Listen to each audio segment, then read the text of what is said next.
Alrighty, testing, 1, 2, 3, sound check. Is the sound okay? I just want to confirm that. Hi everyone. It's been a while. It's been a long time since I've done a live stream, so just want to make sure everything's good. How's everyone doing? How is everyone doing today? Just wanted to give some updates. It's been a long time now. And for one, I got banned on TikTok, permanently banned. Okay, beautiful. Thank you, Gerardo. Beautiful sound. Good. I'm completely and utterly banned on TikTok, so that's pretty pretty common, I guess. Not to be not a surprise there. Abdullah Gondal is permanently banned on Twitter. So yeah, it's not a good month. I wasn't even using TikTok, so I've been a little bit busy with other things, work and other stuff like that. I just decided, let me make a video on TikTok about Ramadan. I made a video on YouTube about Ramadan, and I said, yeah, let me just share some thoughts about why I don't like Ramadan. You don't have to like Ramadan. It's a month in the year. I mean, it's my opinion. I don't like it, and I said why I don't like it. And next thing you know, boom, I was banned from TikTok. It says the quality is low. Okay, 144. Let me see if I can figure out what is going on. Is everybody else having a hard time with the quality? I'm supposed to be streaming in 1080p here. I'm seeing some people are saying that quality is really bad.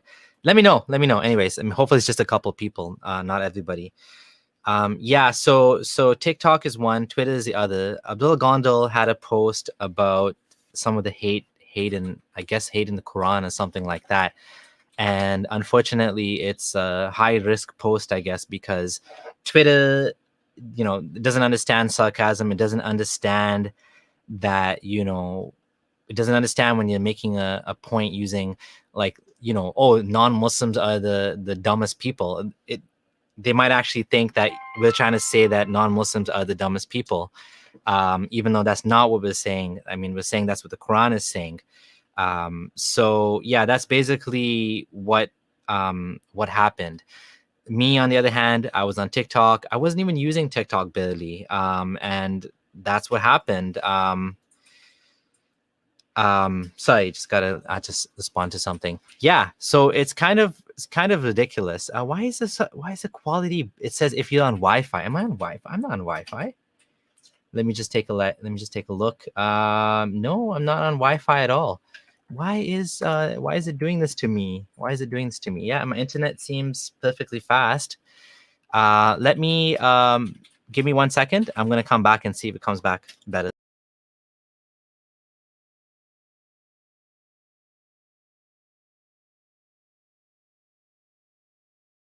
Okay, hopefully it's better now. Thank you for the super chat. Passis Erit Wobiscum. That's a difficult name to pronounce. Ruthless, very sad indeed. Abu Leith and TikTok ban. Was Abu Leith? Oh, I think what you mean by Abu Leith is what happened to Abu Leith. So Abu Leith was attacked by Muslim gangsters in his house. Muhammad Hijab made a video saying that Abu Leith is, very hot-headed video like Muhammad Hijab usually does. And there's a jinn in here. And what happened was, after he made this video attacking Abu Leith, the next thing you know, a bunch of people banged down his door and were scaring him, scaring his wife and his daughters. Now, as you guys know, in Islam, women wear hijab, and even if it's not Islam, let's just say in general, sometimes people are not dressed appropriately. Muslim men should understand the concept of haya more than anybody else. You would think that, there's a Muslim woman in this house, even if they don't like Abu Leith, well, his daughters might not be dressed appropriately for strange men to come in the house. Like I said, even if it wasn't like a Muslim hijab issue, just like, they might not be comfortable, they might not be dressed according to how, they're expecting, basically guests, uninvited guests, right? And apparently they were shouting at him and saying, shouting at his kids, you should support Palestine. And they're like, yeah, we do support Palestine. Like basically criminals, like criminal behavior. And the dumbest thing of all is that they recorded this thing. They're so proud of being basically gangsters, like scum. They're so proud of being scum that they came and behaved this way. Yeah, is my quality still bad? Okay, give me 1 second. I'm gonna pause my camera. Give me 1 second.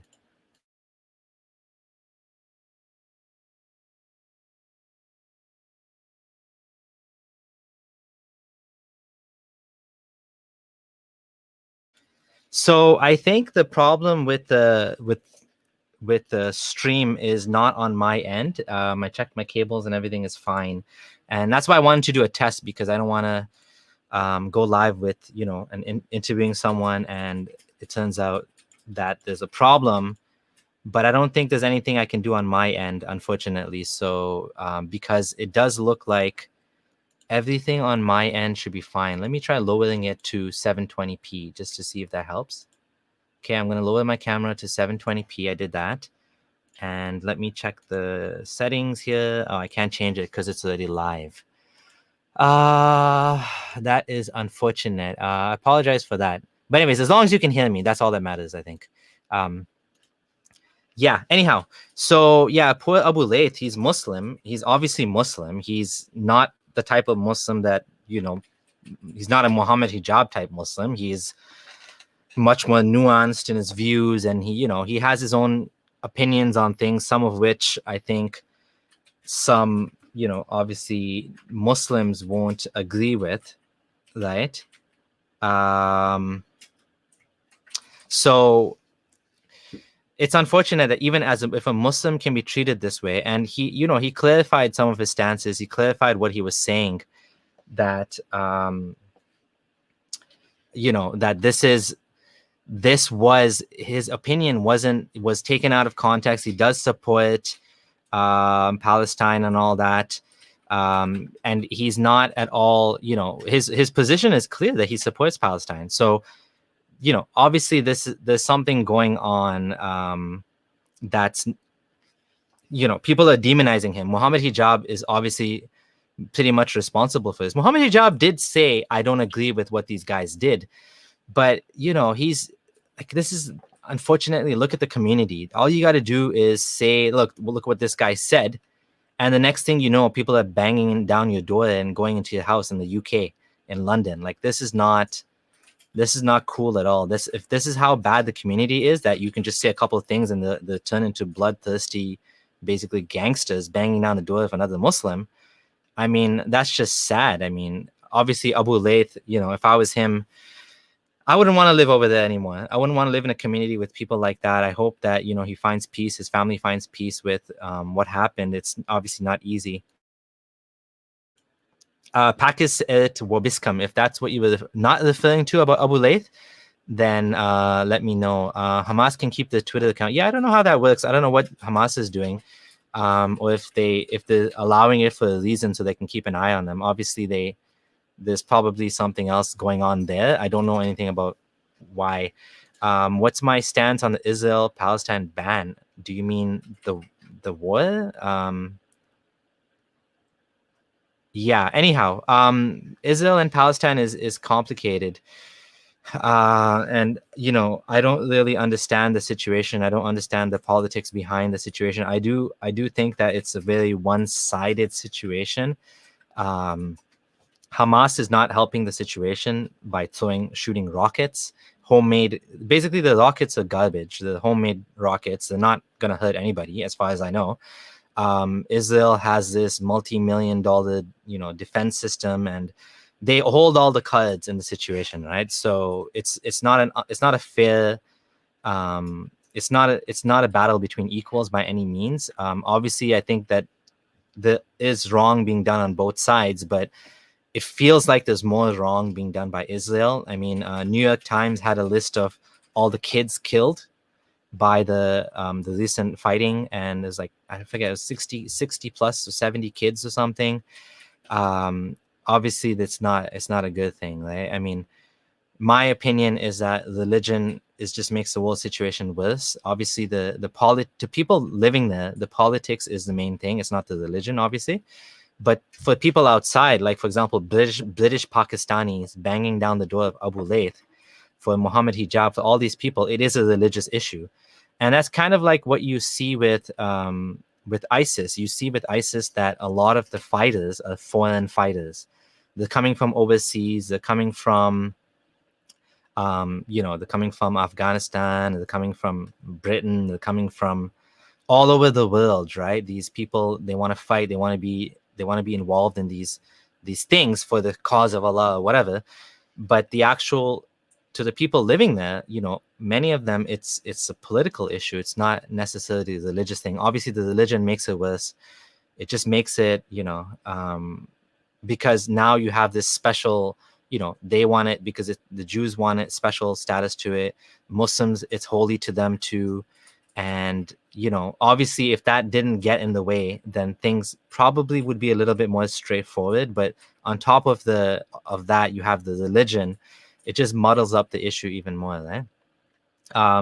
So yeah, talking about let's talk about TikTok. So TikTok obviously is a Chinese company. They don't care about Islam or not talking about Islam, anything like that. As far as I heard, Ali Dawah got banned too. I don't know if he got unbanned or not. But what happened is TikTok, I think, all they care about is making money. And most of the content, and this is what happens in all social media, actually, right? People that try to use it for activism tend to get the short end of the stick, because if you're trying to raise awareness on some issue, or even worse, you're attacking religion, so you're doing something that's that people don't like. People in general don't like to hear about why the religion is bad, and then you have a lot of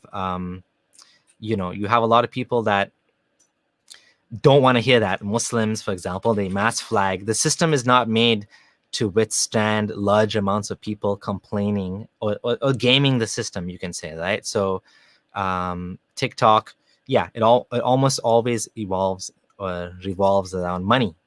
That's the problem, right? It's all about money. So TikTok wants to make money from dancing girls and dancing guys, whatever, that's the bread and butter. If the bread and butter is that, and then you have people like me, or apostate Aladdin or infidel noodle coming, it threatens the user base. If you have so many users getting angry, I mean, at the end of the day, they don't care. They'll just kick you off, right? Unfortunately, on top of it, there is also the fact that a lot of the censors live in they're living in Muslim countries, and they're the ones who are making they're the ones who are making the trouble, right?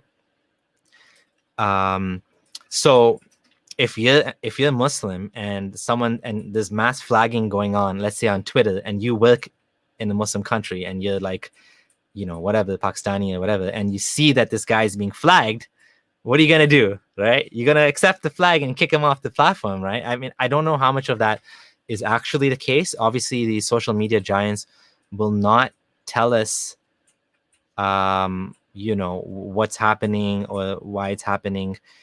We don't know what's going on behind closed doors. We don't know how much of it is that.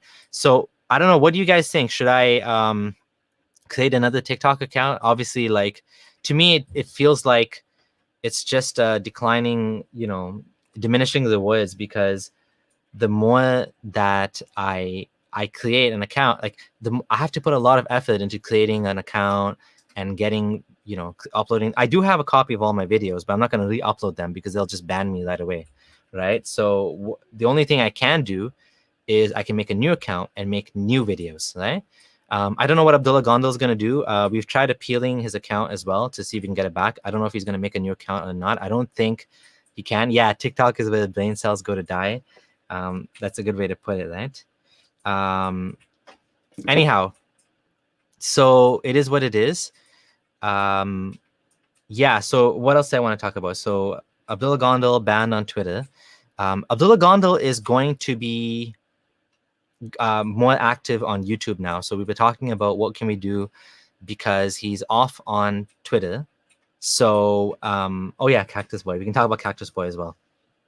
he's going to be spending more time working on, you know, his documentary and working on collabs for YouTube, because YouTube, I mean, to be fair, YouTube is one of the best platforms right now for ex-Muslims. It seems like out of all of the platforms out there, the best one is actually YouTube, because so far, I mean, even Twitter, I've been okay so far, but I mean, I don't know if it's going to continue, right? YouTube so far has, for the most part, managed to not, I've been managed, other than the fact that I got demonetized on the first channel.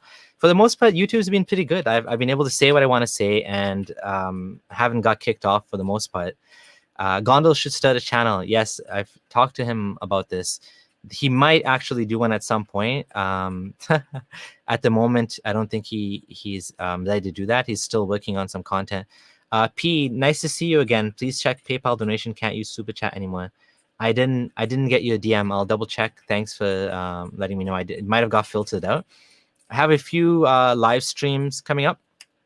One of them is with a lady from Indonesia. Just have to figure out how to do it safely, because it's Malaysia. It's against the law for her to be an apostate. And she said that she actually found out about ex-Muslim. She didn't know anything about ex-Muslim. She wasn't Muslim. She left Islam privately, and she saw Infidel Noodle on TikTok, and because of Infidel Noodle, that was the first time she found out about ex-Muslims, and now she wants to come out. I don't know if it's safe or not. That's the thing we're trying to figure out. Is it safe for her to come out and to do this? Maybe we'll just do audio only. I think that'll be safe enough, because audio, hopefully, you know, people can't really identify you just based on audio, right? As long as there's not too many details that are given.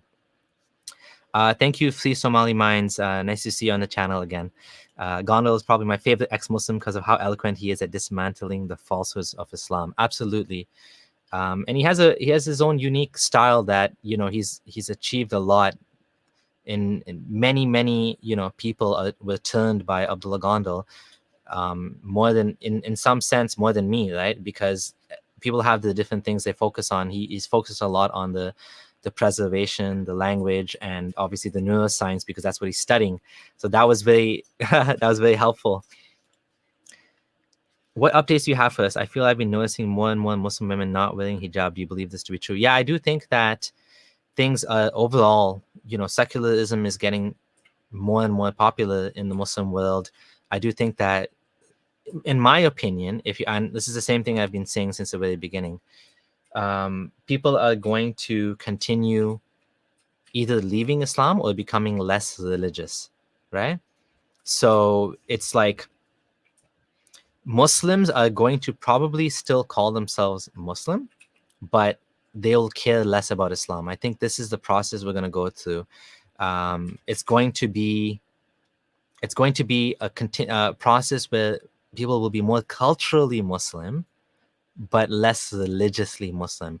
Like I was watching an interview between Reza Aslan and Sank of the Young Turks, and he was saying, you know, I think people will laugh about the idea that we used to believe these things. I do think that's true. There's going to come a point where it's going to become more and more difficult to believe in religion. It's going to be more and more difficult to hang on to faith when you can't, you know, it's going to be more difficult because it's more and more absurd day by day, right? How can you hang on to faith when it's like the whole world, everything in it is showing you how false it is? Like, let's say we start living on Mars. I mean, as unlikely as that is, there's a possibility that'll happen.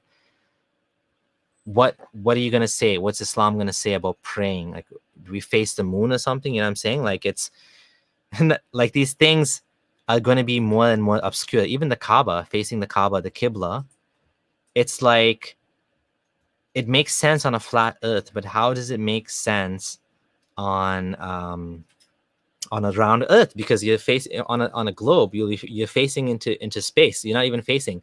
It's like the direction you're facing has to curve in order to hit the Kaaba. You know what I'm saying? Things like that, right? Sorry, I didn't understand this question. Do you love around a Muslim society? Do you live around? I'm in Canada. I don't live anywhere near a Muslim society. Just going to the questions here. No, it's not safe. She'll end up having to migrate. Okay. Yeah, we'll figure out something. Maybe we'll do like a voice changer. I think that's what we'll do. What happened to introverted smiles? I wanted to kind of be respectful to intro and not really like diss him about, you know, what happened to him. He went through some, seems like he's going through something, and he, you know, he's went back to Islam again. To me, I'm not as much about like personalities as I am about like reasons why people do things, like arguments. Let's say not reasons, like arguments, right? I didn't see any like arguments from him why he believes Islam is suddenly true again. I didn't see any sort of so I do have some theories on why he became Muslim. And you know, before he shut down his YouTube channel, he actually made a video where he talked about I'll read that super chat in a minute, where he made a video where he talked about, you know, the challenge of atheist men in being in a relationship, finding a woman, finding a partner, versus Muslim men. He said, you know, atheist women have to compete, you know, it's a dog eat dog world, survival of the fittest. You know, if you go to some atheist conference, you know, the atheist woman would be like, oh, you're not that attractive, or you're not that fit, you know, I'll go for someone else. Whereas a Muslim woman would be like, you know, I'm going to marry you for taqwa, I'm going to marry you for piety. So I think, you know, something along the lines of that, probably something within his life needs to be fixed, and maybe he thinks coming back to Islam will fix that issue. I don't have anything else to say about that. I do think it's his own personal choice that he wants to be Muslim or not. I don't like the way he just flailed publicly and, you know, went down in fire. You know what I mean? Like, just like attacking everybody on the way out. You know what I mean? It's just like, there was no need to go out with a bang like that. It was just ridiculous. Like, he deleted his channel and like attacked everybody, attacked every single ex-Muslim, especially ex-Muslim women. It was just like, it was disgusting. It was like honestly disgusting, and there's no excuse for what he did and how he was is behaving. Faye, the most gracious, has left the ex-Muslim community, calling it fake. So, you know, Faye has her issues as well, and I tried to engage with her about her problems with the ex-Muslim community. She's obviously ex-Muslim. She's not Muslim. She doesn't believe in Islam, but she has issues with the community, and that's fine. I don't know if Intro is Muslim, or if he's just like deist or theist, or what he is. He's like pro-Islam again or something. I don't know, man.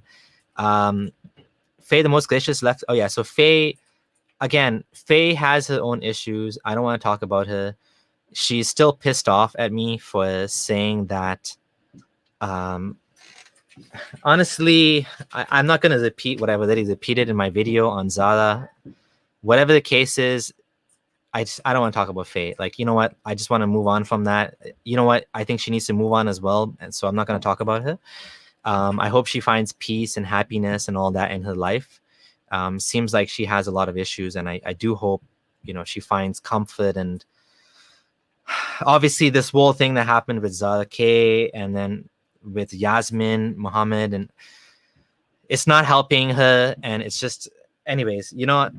Whatever happened, I do wish that she wish her well. I did stop funding her. I told her nicely that it's not about your content. I mean, that was a lie. I felt that she was being a little bit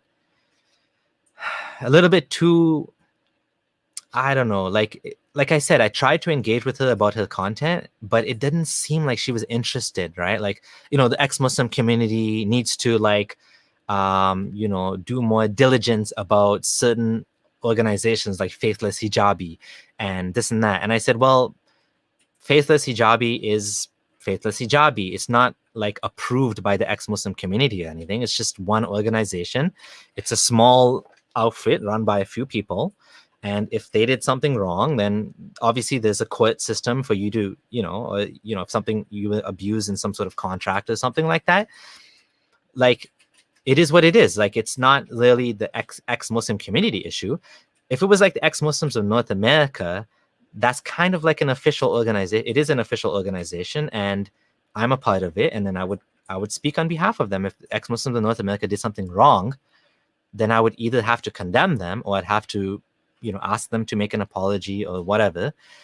It's just,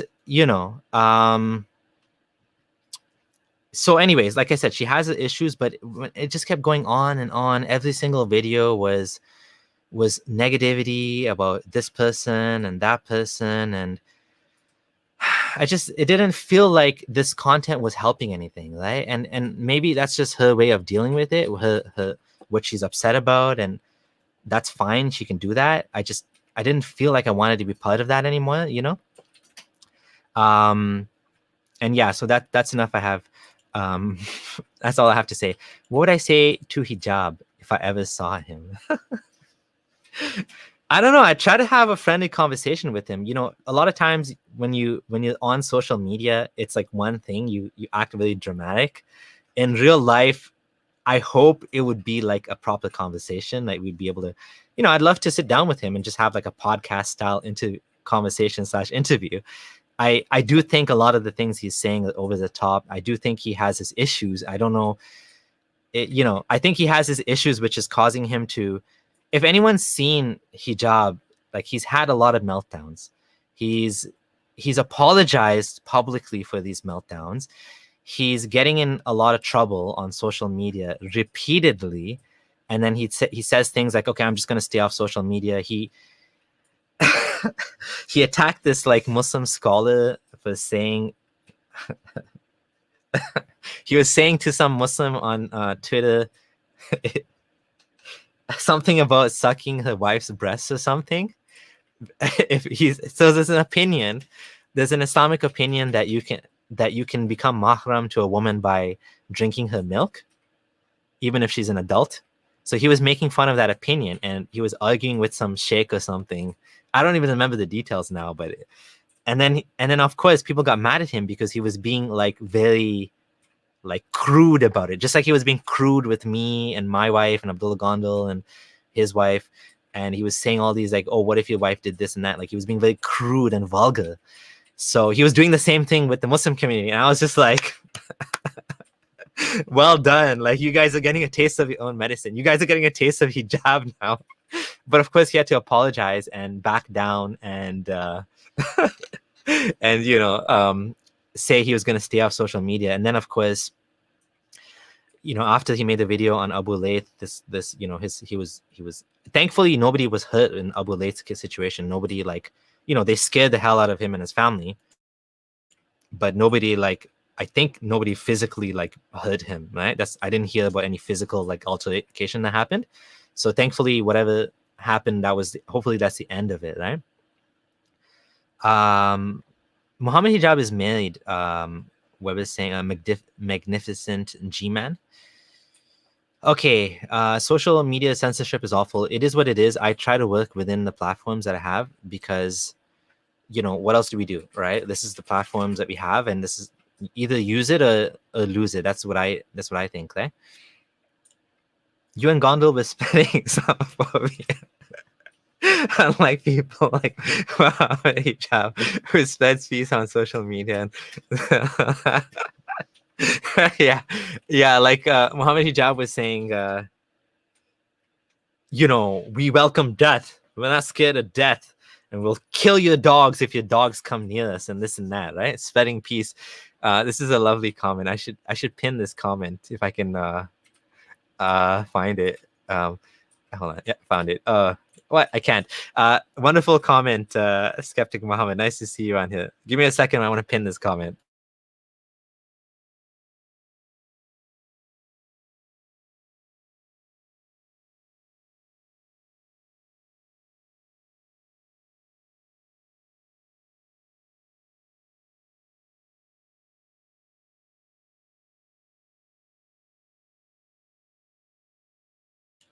It's done.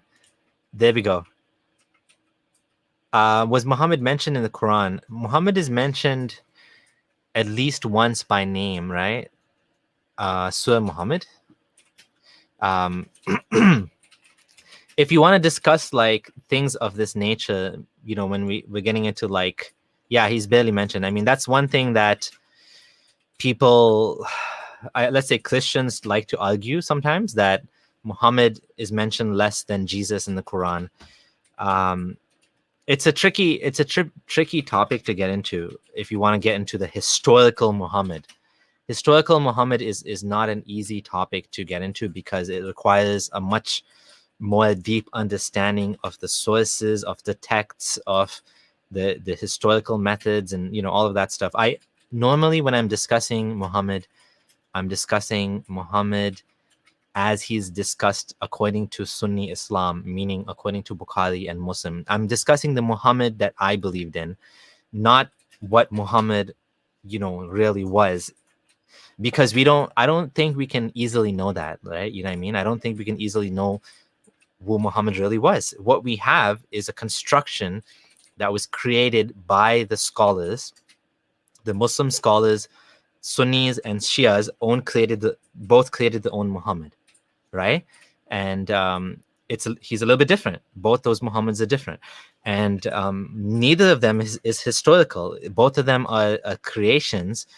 And even when you read, there's a good book on this by Sean Anthony about Muhammad, and he talks about how even like Ibn Ishaq, they wanted to show him less as a merchant and more as a shepherd. So Bukhari says he's a shepherd, right? But if you go to earlier sources, he was described as a merchant. They don't want him to be a merchant because it conflicts with him being this unlettered guy that never heard anything and didn't know anything, and he's coming up with all these stories, right? So they want to construct him as not a merchant. They want to downplay the merchant and they want to upplay the shepherd. Oh, he's just a shepherd that was taking care of sheep. Well, what is he? Doesn't know anything. Well, yet he came up with this big book full of stories, right? Which supposedly that's enough to be a prophet nowadays. Come up with a book of stories that people are familiar with. Looking at the test of looking at the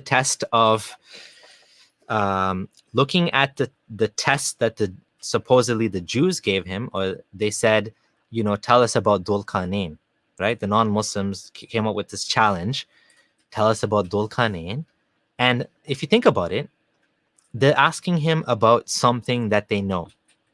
So this is a story that was being like spread, or I don't want to say it's common. It was common knowledge, but there was a legend of what I believe it was Alexander the Great. Alexander the Great, the legend, he was Dhul Qarnayn, the man Dhul Qarnayn, the one that had two horns, right?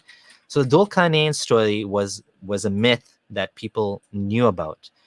For some reason, Muhammad, who was a storyteller, didn't know about it. Why didn't Muhammad know about this story if he's a storyteller? Like, he's the guy that's coming up with all these stories about Jesus and Mary and Moses, and shouldn't he know about Dhul Qarnayn? Dhul Qarnayn is another famous character, right? And so what you see here is these, like, look at the test itself. The test itself is, there's a story we know. Do you know the story too? It's not like that's not even a valid test. Like, you're not even testing anything that can prove whether he's truly a prophet or not. The people at that time, maybe they wanted to expose him. Whoever came up with this was a genius, because it actually exposed the entire thing as a sham. First of all, for I believe it was over 10 days, he didn't come up with the answer, right? The excuse was Dhul Qarnayn. The excuse was he didn't say inshallah. That's the cover up, right? He forgot to say inshallah, so Allah left him without the story. In reality, he was probably trying to come up with the details for the story so he could tell it back to them. The funny thing is, he could have just said, like, this is just a made-up story. But like, as Hulkster is saying, Alexander the Great was an important figure for Jewish people. He was the noble pagan that helped Jews. So according to the Alexander romance, the Jewish version, I believe the Ethiopian one was the one where he was a Christian. Each community had a different version of Alexander the Great, and in many versions he was a monotheist. He wasn't a pagan at all, which is another contradiction with what the real Alexander the Great was. But in the myths, they changed the story, right, and they made him into a monotheist. So Muhammad, obviously thought this was a real story that he needs to know about. It's so funny. It's such a joke. Like, instead of just saying, nope, this is false. No, he's like, yep, Allah told me the story. Here's the story. And in the story, obviously he makes a lot of blunders. Like, he's going to the edge of the earth, the two edges, and the sun is setting into a murky pool, and he's seeing the place where the people have no shade from the sun, and this and that. This story originated. So we can look at the Syriac romance and we can say this is where the story came from, but more likely, like a better explanation is both the Syriac romance and the Quran are pulling this from Jewish myths. So when I actually did a little bit more reading on this, I realized that the story even maybe predates the Alexander romance. And it actually, again, back to Jewish folktales. It's funny how all of the stories in the Quran always go back to Jewish folktales, doesn't it? Isn't that interesting, right? So the problem with this argument, get off Facebook, Twitter, WhatsApp, and use BitChute, is that BitChute doesn't have many users. It's the same thing with eBay. Let's say you want to start your own eBay.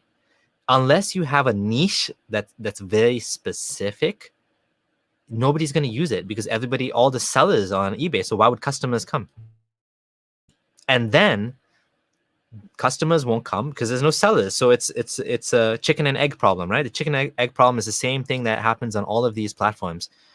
And then, as you know, it's even worse than that, because was it BitChute or one of those Gab mines? One of them was pulled because Amazon pulled the services after that attack on the Capitol. So, it's like, it's not an easy problem to solve at all, which is why I'm trying to use the platforms that I have to the best of my ability, right? Do you concede making some mistakes in your past videos? So yeah, I mean, Farid made one video. So when I talked about Alexander the Great, this is a problem with Farid in general. I made a video on Alexander. I made a video on Dhul Qarnayn, and I mentioned a bunch of things. And one of the things I mentioned in the video, which was probably the weakest point of all, had to do with Dhul Qarnayn referred to as Alexander by some Muslim scholars. And it was a weak point. Farid responded to that one point in his video. So I actually cut out that clip and I mentioned publicly that, okay, this is a weak point. That's not even the point. Like, that wasn't even the point of my video. Okay, so let's say those Muslim scholars, let's say it wasn't valid that those Muslim scholars thought that Dhul Qarnayn was Alexander the Great. That doesn't even matter. There's so much evidence.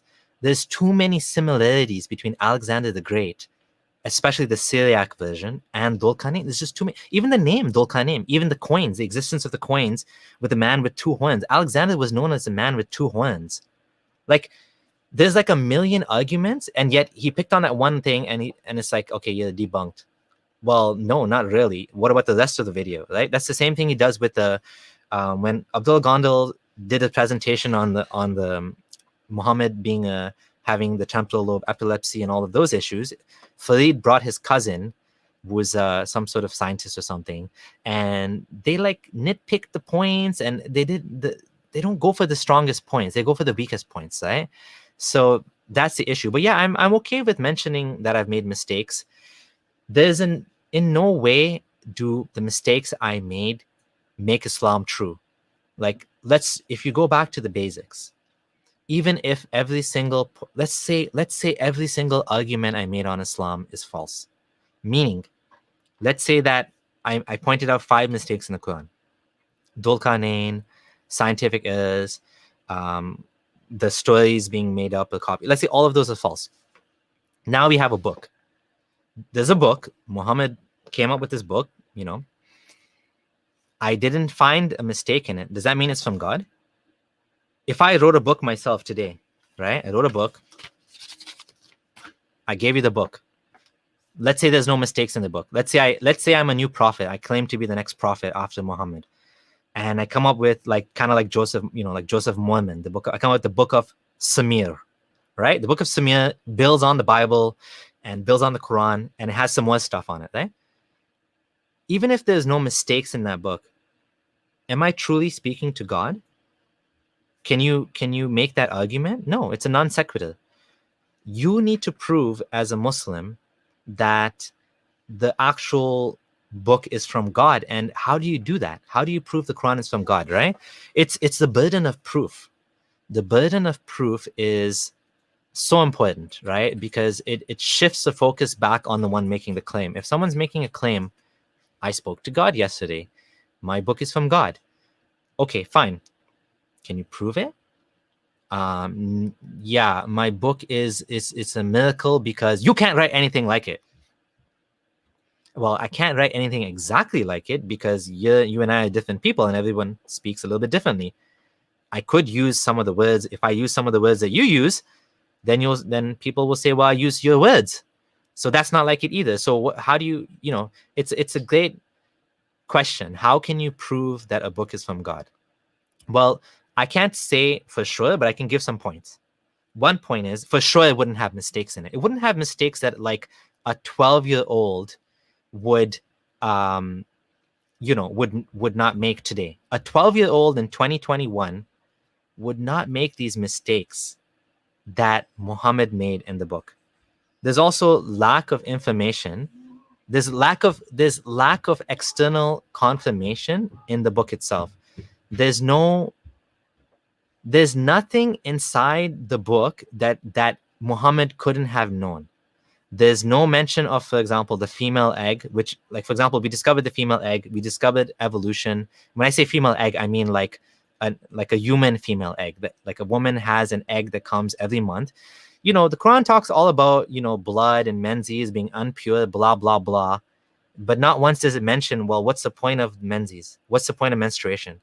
Why is it a menstrual cycle? Okay, well, the Quran's not meant to prove or to teach science. Fair enough. The Quran's not meant to prove or teach science, but it does mention a lot of other things like that. It talks about the embryo and this and that.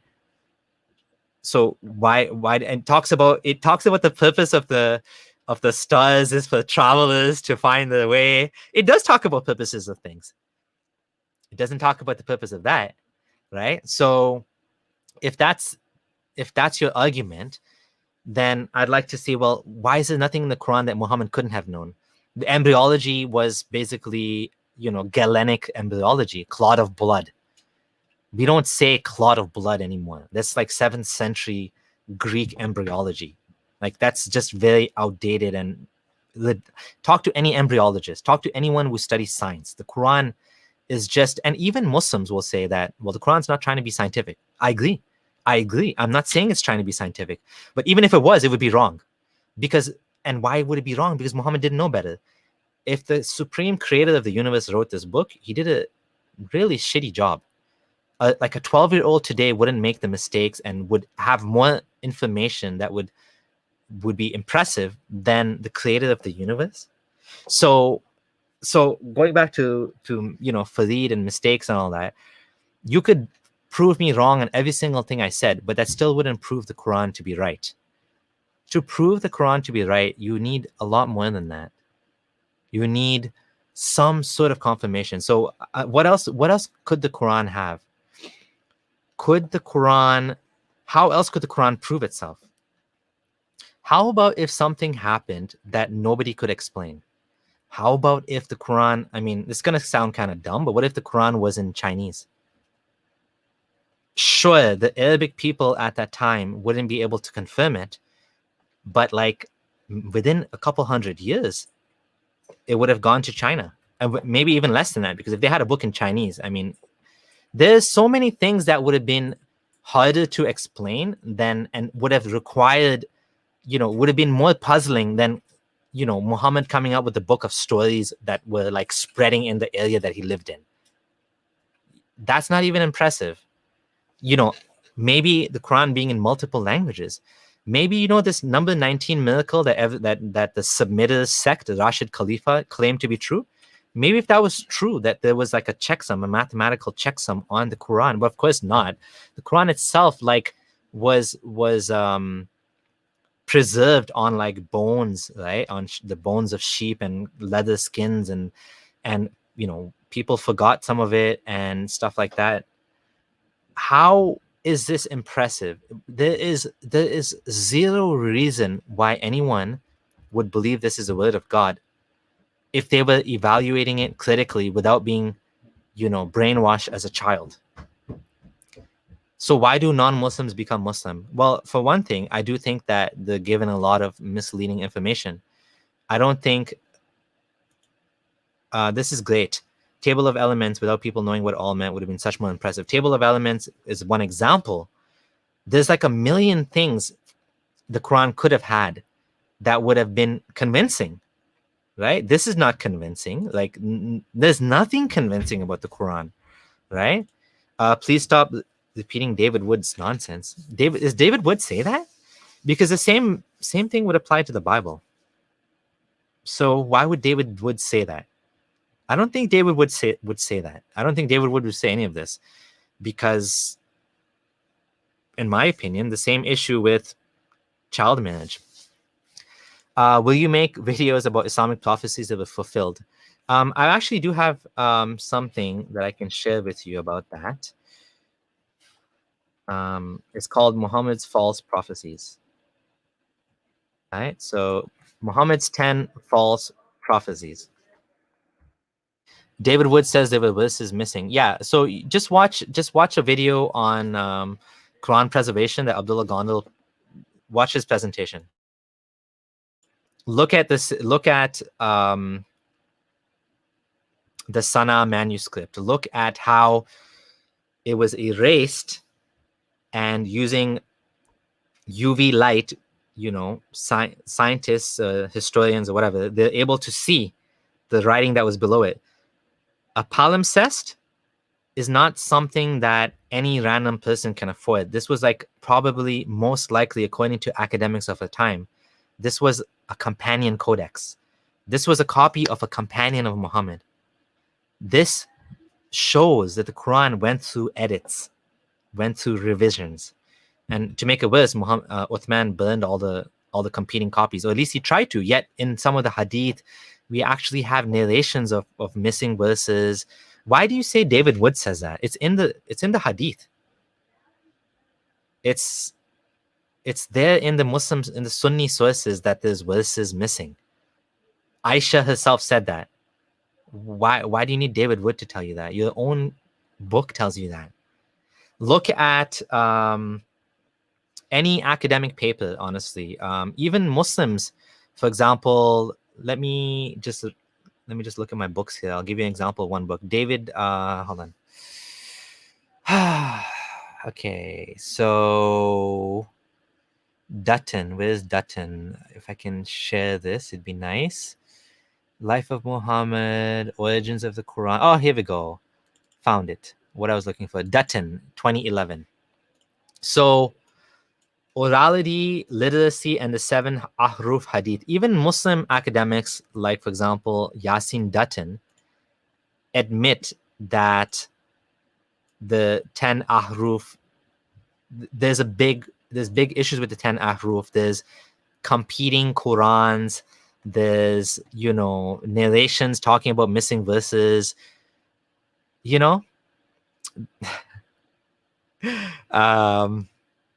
Stop using Chinese spyware. Talking about TikTok. Yeah, like TikTok, I don't know if it's really spyware, because the operating system, meaning, Android or iOS, is supposed to protect you from them spying on you. They have access to whatever you give them access to, so your photos and your stuff like that. I think more than being spyware, it's more a money-making machine for them. It's a money printing machine, really. Anyhow, Detective O. Will wants to argue there's no 10 ahrufs. Anyhow, I don't want to get into that. I think you should just look at your own sources yourself. In terms of in terms of the false prophecies, or the prophecies of Muhammad, let's talk about the prophecies of Muhammad. Aisha hadith is weak. Okay, so I just want to bring it up.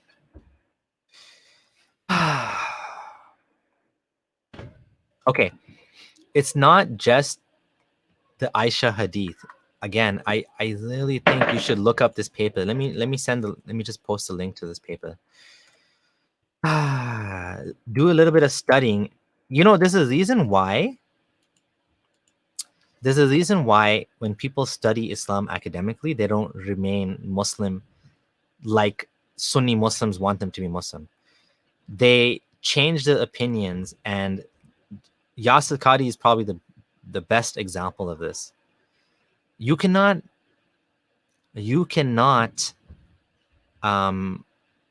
remain a faithful believer in dogma of Islam after you go to academia. Your faith will not remain.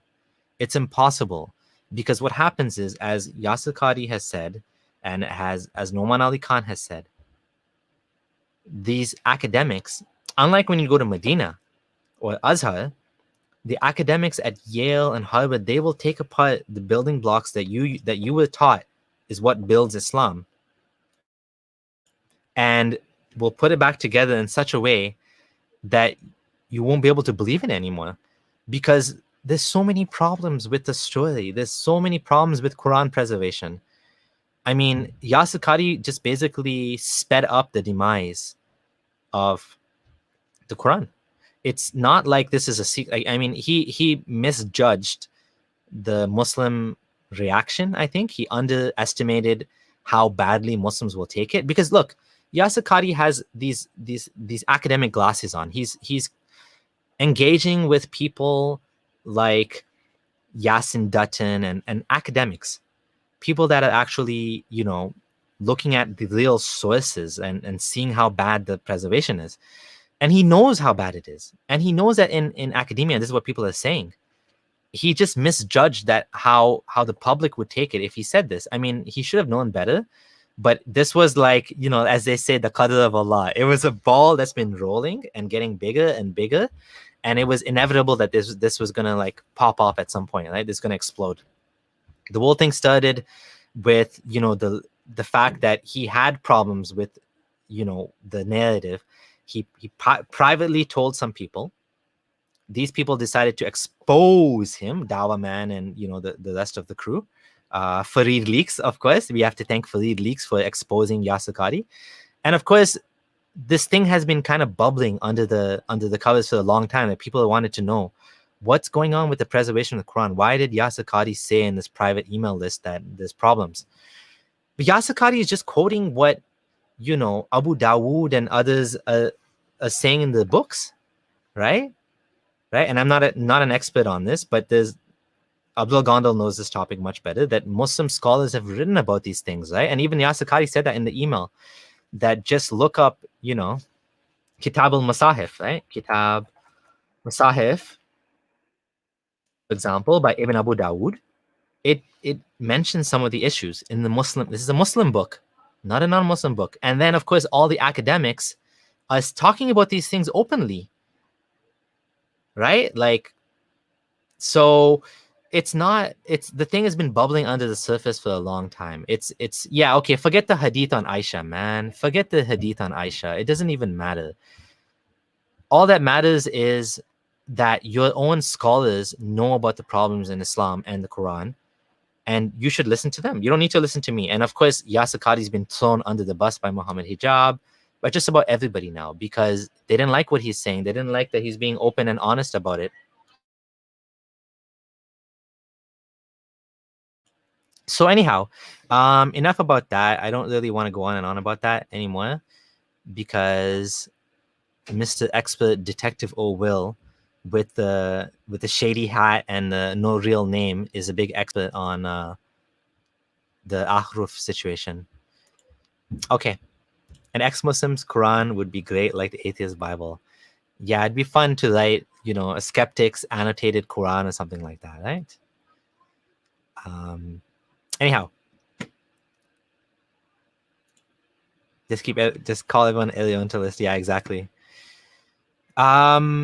Like I said, anyways, even if the Quran preservation, I think, is just a cherry on top of all the problems in the Quran. It doesn't even, like, if the Quran's not preserved, it's like checkmate Muslims. But even if it is, there's like a million other issues. Even if the Quran doesn't have mistakes in it, you got to admit Muhammad did a lot of immoral things. Marrying a 6-year-old, sleeping with her at 9, Banu Qurayza, assassinating Ka'b ibn Ashraf.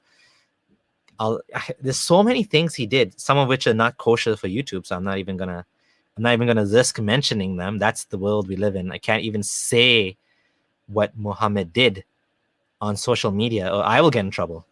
You know what I'm saying? What are the immoral things he did? I just mentioned a bunch of them. Taking away the rights of all adopted children just because he wanted to sleep with Zainab. How about that?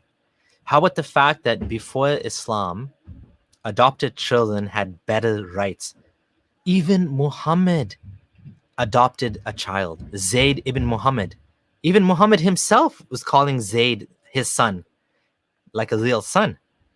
I mean, imagine you're an adopted kid, right? And then suddenly it's because your dad, your adopted, your dad was your adopted dad, wants to marry your wife. Suddenly he says, you're not my son anymore. You're actually the son. You're actually Zayd ibn Harith.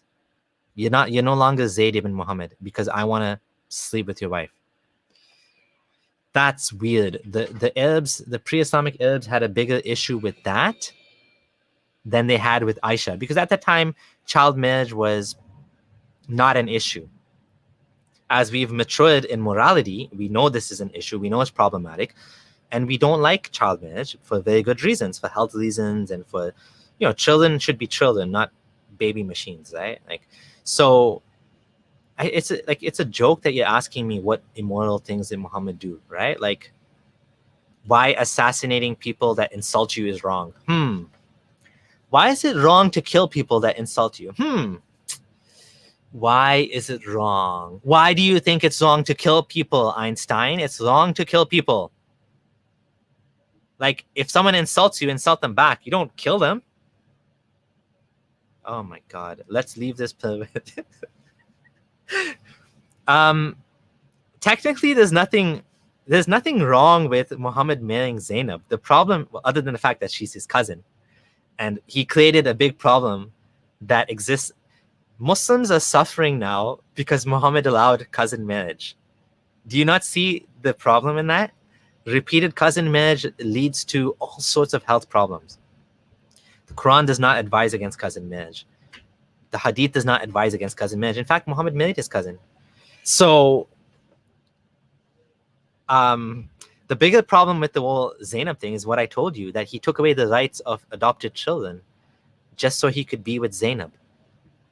I mean, if this one thing doesn't expose the world religion as a man-made cult, I don't know what will convince you. Muhammad took away adoption so he could marry Zainab.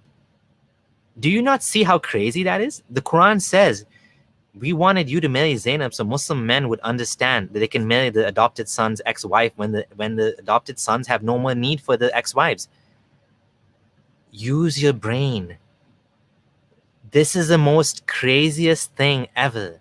This is the most insane thing ever in Islam, that Allah wanted Muslim men to know that they can marry the adopted son's ex-wife so Muhammad could marry his adopted son's ex-wife. Does this make sense?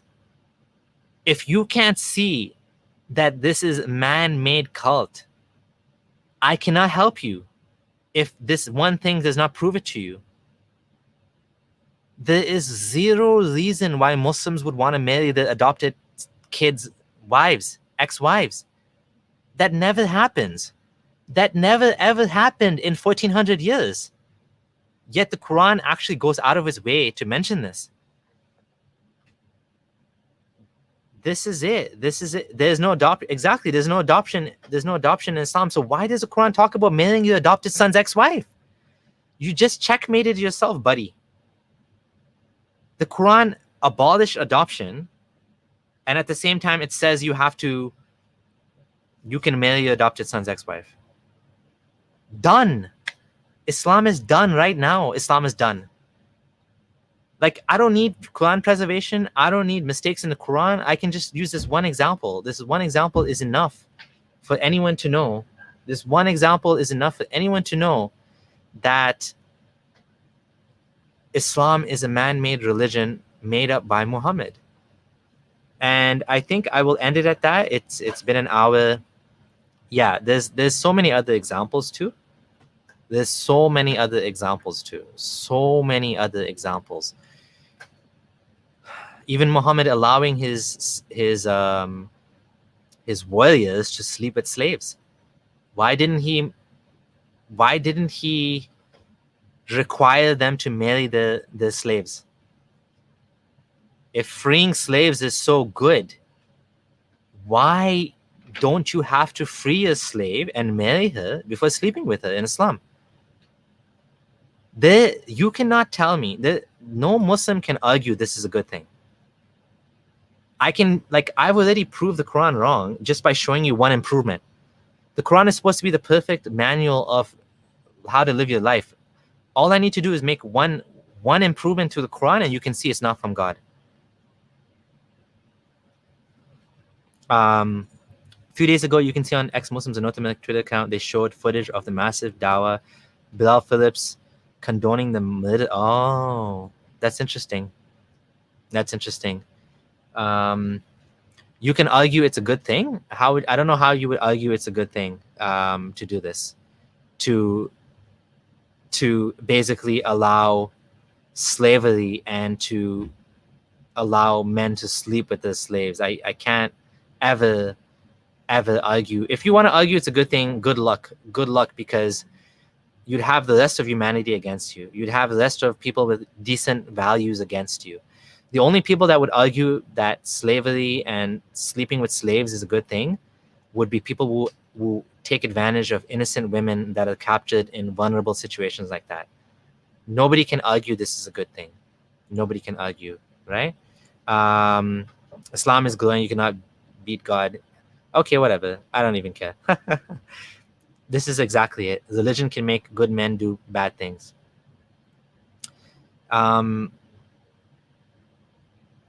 Yeah, so, Muhammad is just exactly what he seems to be. He's a man from the 7th century that had brain issues. And he, I think he had some issues with his mind. I think, Gondal has come up with a lot of evidence that his mom had a bad childbirth, and probably during childbirth, there was some issues happened to him. Muhammad, and even the fact that, there are people that up to a certain age, they don't have any issues until the 40s, for example, just like Muhammad. We don't know. Maybe he did have issues. I mean, he did faint unconscious multiple times, according to his own narrations. So I'm convinced that Muhammad was just a guy with brain issues that was a good leader and accomplished a lot of things, kind of like Genghis Khan did. He managed to kill and slaughter and grow his empire. He managed to come up with a religion that teaches people to die, teaches people to self-sacrifice. Like Muhammad Hijab said, we're not scared of death. We want to die. I mean, what better ideology would grow? What more can you ask from your followers than to willingly kill themselves for you? Like, how much more successful can you be than to convince people to die for you, and that you're the man of God, and they will get all these beautiful virgin girls in paradise and blah blah blah blah blah, right? That's like a masterpiece of brainwashing.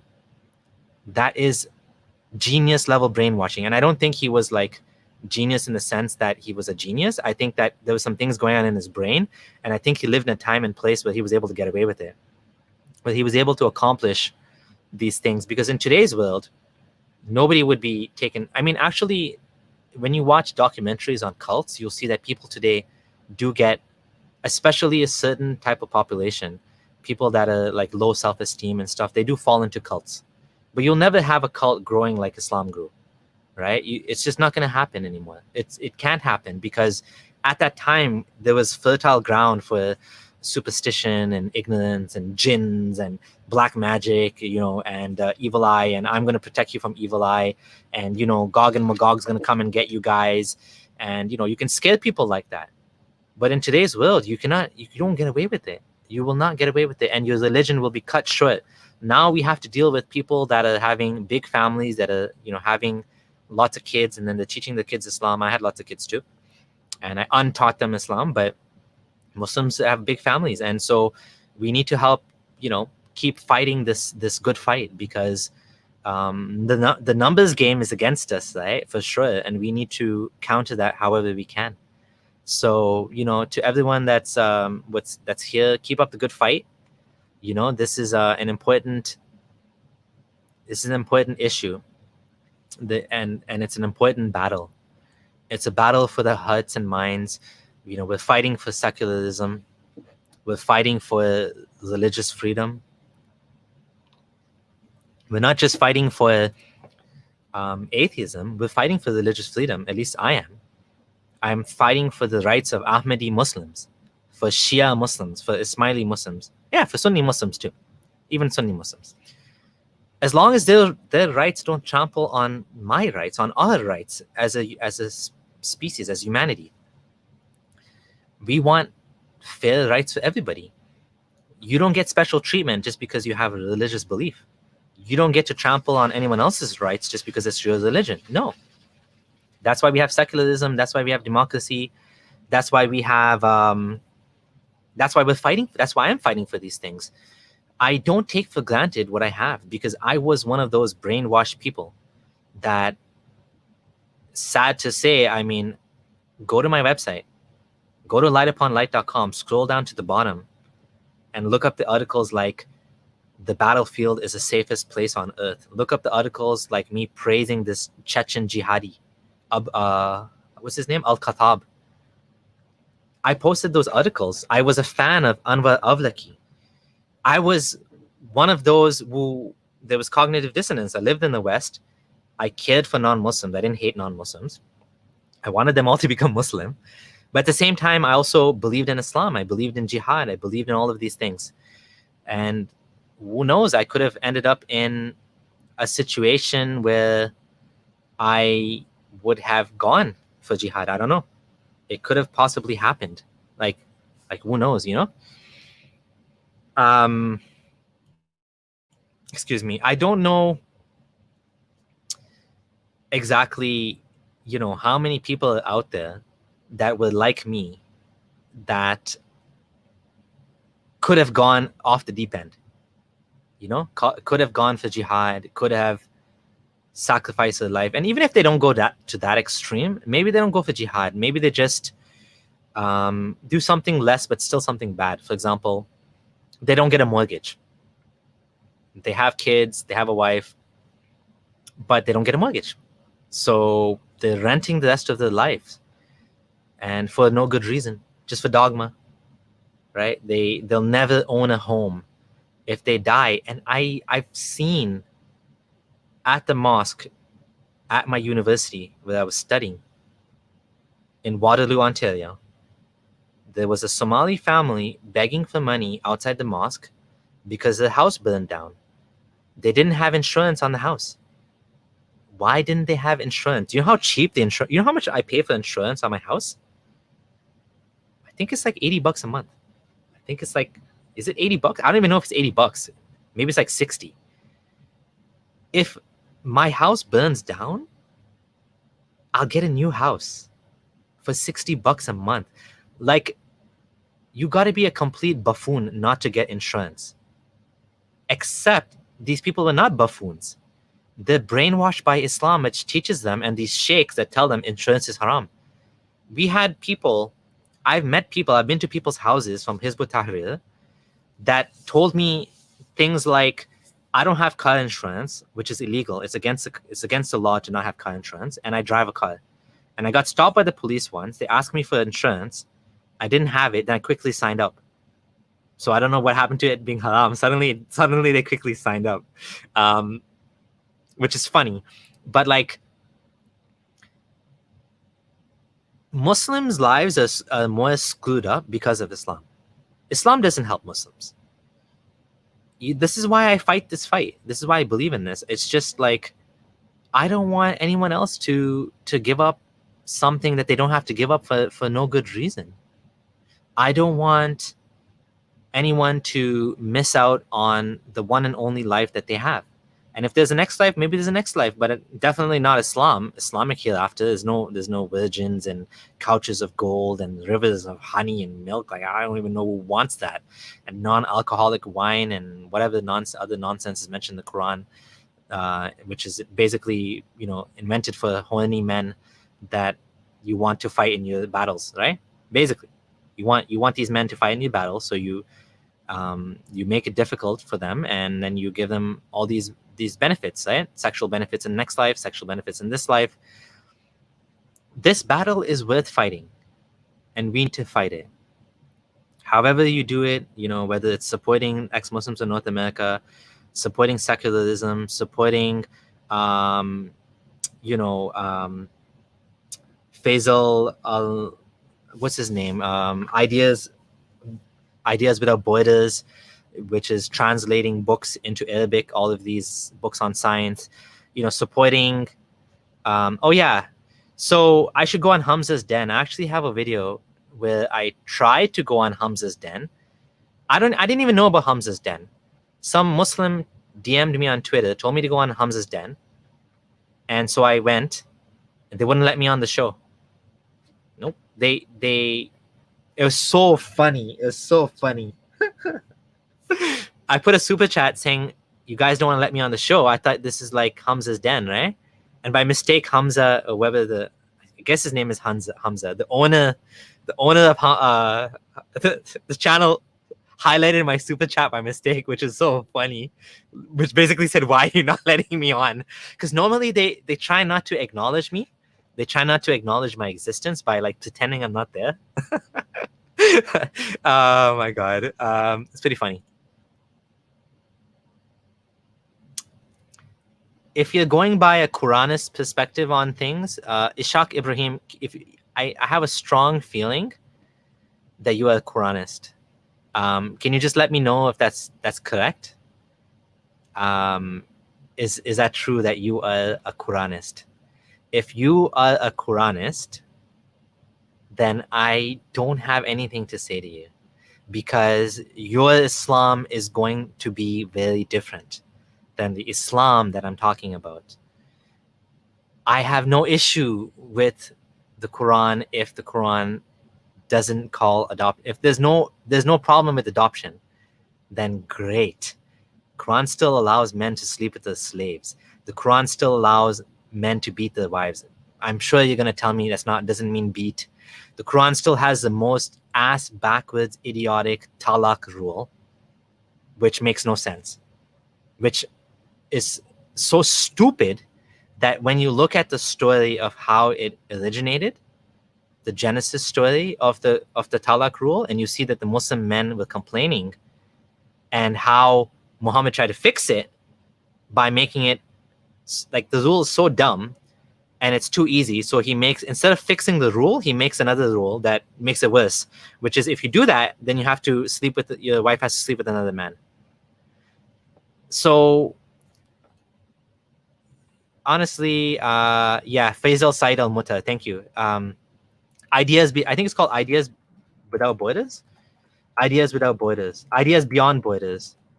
Yeah, that's the one. So I support Ideas Beyond Borders, whether you support, ex-Muslims in North America, whether you support my channel, whatever you do, however you do it, thank you. I do appreciate it, and I do think that this is a battle worth fighting. It's been a month. I've been a little bit busy with Bitcoin. I'm trying to learn how to trade and to make some money on that. So that's what I have been busy with. I was doing research on staking and mining and all of that stuff. I was big into crypto back in 2017, and then I just left it alone when everything went down, and I held on to whatever I had. I sold my Bitcoin, I kept my Ethereum, and now when things started going up again, I got excited again and started to look into it more. At the moment, things are not. The market is kind of going sideways, which is maybe a good opportunity to buy now, because when it goes up, it's going to go up like crazy. So if you have some money, my recommendation, money that you don't mind losing, let's just put it like that. If you have money that you don't mind losing, you're looking for an investment, maybe buy a little bit of Ethereum, buy a little bit of Bitcoin, and maybe some of the other coins out there you can look into, here and there. That's my take. Take it or leave it. Just, you might lose it all. I personally don't think so, because there's a lot of very positive news coming out day after day. Most of the negative news is coming from China, and so the market is a little bit unsettled right now. But this is what I've been busy with. So I do think that at some point it's going to explode like never before. Bitcoin at some point will hit 100,000. It's already proved 60,000, 65,000. Now it's like in its 30s. So it's a much better entry point now than at 60, because it's half off, right? Does that mean it's going to go to, it's not going to go to 20s? It might go to 20s. It might go to 15s. Who knows? That's why I'm saying don't risk what you can't lose. This is not financial advice. Everyone has to say that, because obviously I have Bitcoin, so I want people to buy it. But obviously it's the market cap is, it hit $1 trillion. Bitcoin hit $1 trillion all by itself. So no matter what I say, it's not going to make a difference. Like I'm not going to be able to push up the price in any way, right? But yeah, exactly. This is not financial advice. I do think I'm a fan of BNB as well. I might try to invest all that Mossad money into Bitcoin. Yeah, exactly. Doge is, I don't like Doge because it's very, very volatile. It's like top of the volatility charts. It goes, Elon Musk pumps it, he tweets about it, it goes up like crazy, then it goes down like crazy. It's very risky. If you want to buy it and hold it as like an extremely speculative, like if you think Bitcoin is risky, this thing is even more risky than Bitcoin, because it goes up and down like way more. It went up from 18 cents to 60 cents, back down to 30 cents, up to $1 almost. Not even, didn't hit $1 though. Maybe it'll go to $1. I wouldn't touch Doge, or Doge, however you say it. I wouldn't touch it. I think it's too much hype, too much manipulation, too many big wallets. There's people that own 25% of the supply of Dogecoin. Like they can tank the whole coin in like seconds. They can just crash the market if they want to cash out. I mean, they wouldn't necessarily do that, but there's too many risk factors. That's why I wouldn't buy it. I would buy something like that has a little bit more actual use case, actual more value, like reserve rights. Maybe it's another bet you can make, small bet. Binance coin is another coin that was almost hit $700. It's like 300 right now. Again, Ethereum is you cannot lose on Ethereum, in my opinion. Bitcoin, I still think is a good bet. I don't know if Ethereum is going to outdo Bitcoin at some point. Some people think it will. There's been a lot of very positive news about Ethereum. At the end of the day, I don't know anything. Nobody knows anything. Everything might go to zero. I don't think so, but it might. So don't gamble any money that you don't want to lose, except that this might go down and I'm not going to sell. Like only put money in that if it goes down, you're not going to panic and sell, because crypto is so volatile. It's so much more volatile than traditional stock market. So if you think like you will panic, then don't buy it.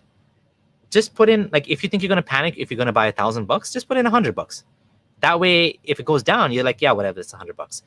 You know what I mean? So there's a lot of opportunity here. I do think that the future of finance is going to be crypto. I do think that crypto is going to give banks a run for their money. You can, at this moment, borrow money online without any credit checks just by depositing your crypto as collateral. There's platforms like Nexo, which I'm a user of. Celsius is another platform, and BlockFi. These are 3 platforms that you can deposit Bitcoin. Let's say you deposit $100 of Bitcoin, and you don't have to sell it, and you can borrow up to like $40-50 off like US dollars. You can do whatever you want with that US dollars. You can put in your bank account, you can spend it, whatever you like, and then you just have to pay it back. And as long as the Bitcoin value doesn't drop by 50% down to basically what you borrowed, you'll be fine. This is unheard of. Like, there's no such thing that exists like this in traditional finance. You can also be your own bank. If let's say you have some coin, let's say, for example, Ethereum, you can actually put Ethereum into what's called a liquidity pool on Uniswap, or like the poor man's version is called Pancake Swap, which is made on Binance. You can buy Pancake coin, and all the coins sound funny. Or Sushi Swap. There's a website called Sushi Swap. You can buy any of these like coins, and you can become the bank. So you can put US dollars on Pancake Swap or on Sushi Swap or on Uniswap, and you will get a share of all of the fees for people trading the coin. So you can be the bank. With Nexo, like I have some Bitcoin on Nexo. I earn like I think 8% interest on my Bitcoin. So not only do I make money if Bitcoin goes up to 60,000 again, but I also get interest because they lend out the money. Like I said, you can borrow the money. This is completely unheard of with traditional finance. Like anyone can be a banker, and you can own the bank. You can be part of, and like 8% or 4% or whatever it is way more than you'd make with any traditional bank. So honestly, I do believe that the fundamentals of crypto are good. If I were you, if I had some money, I would buy some crypto. I do think that it's here for the long run. It's here to stay. Don't put more than you can afford to lose, and you'll be fine. And I'm just going to end on that. I'm just going to see the comments quickly. And yeah, so Bitcoin's going around 36,000.